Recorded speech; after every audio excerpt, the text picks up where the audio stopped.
Hey Ollie, what do we? I'm John Christian here on Norfolk Island, and you're in my bone carving studio or my shed, and I'm going to talk to you a little bit about bone carving and why I do it and my passion behind it. Bone carving, of course, is an ancient Polynesian tradition, and with our Tahitian ancestry, it's something that they did that I've liked to keep going. Traditionally, they carved bone because it was their replacement for iron and steel. Without any iron or steel in the Pacific, there's no way to make hooks or harpoon heads or spears or things like that, so bone became their replacement. The typical sort of thing you saw from those days is this thing here. This is a fish lure. You'd craft the body of the lure out of wood, you'd put some shell on it to reflect, look like the scales of a fish, and you'd make the hook out of the bone and attach that to it and tow that along behind an outrigger canoe, and you get a nice big tuna coming up and taking a bite out of it. And that's typically the sort of thing they make. I primarily use cattle bone.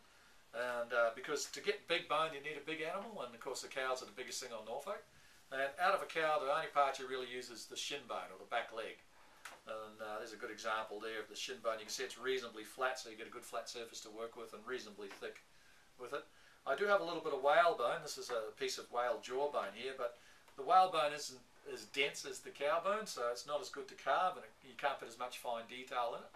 And it's extremely hard to get, as you can imagine, these days. So I've only got a very little bit of it, and I tend to keep that for very special occasions.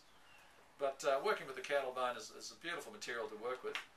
And typically what I look for with mine is the old meanings, the old traditions.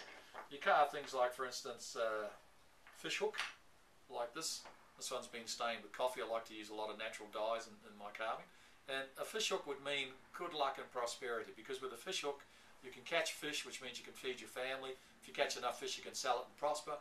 And it also means mastery of the ocean, because to be a fisherman, you've got to learn to master the sea and survive out there to bring back the fish for your family. So wearing a hook would have that meaning. That's one of the things I love about these, is each design has a meaning appropriate to the person who's wearing it. Typically, this is my representation of a Norfolk pine tree. And for us on Norfolk, a Norfolk pine tree, of course, means strength, because it stands up in all these winds. It also means family. The branches represent family, and the roots represent our ancestry. So that's our connection with our mutineer past and our Tahitian past.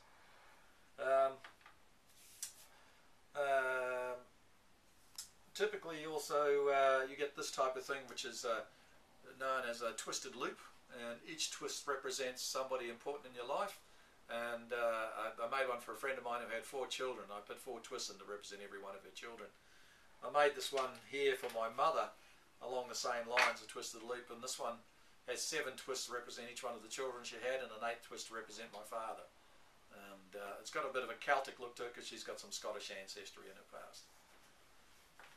But to do all this is fairly straightforward. You pick the appropriate piece of bone for the design that you want to get out of it. You draw your design onto it, and then use a scroll saw to cut it out. And then moving from a scroll saw, you go to a high-speed drill like a Dremel, and start carving it out. When you start getting to the finer parts, you use things like needle files, like these ones here, which are diamond-coated files, different shapes and profiles, and they allow you to get in and get all the fine detail.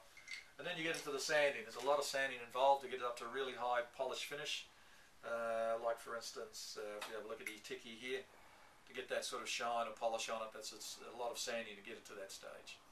And then once I've finished the piece, I usually plait a leash out of cord. I like to plait my own leashes, and on the end of those leashes I usually stick a hihi, which is our traditional Norfolk food, the hihi, and we'll put that on the end of the leash to act as a toggle to keep it anchored around your neck.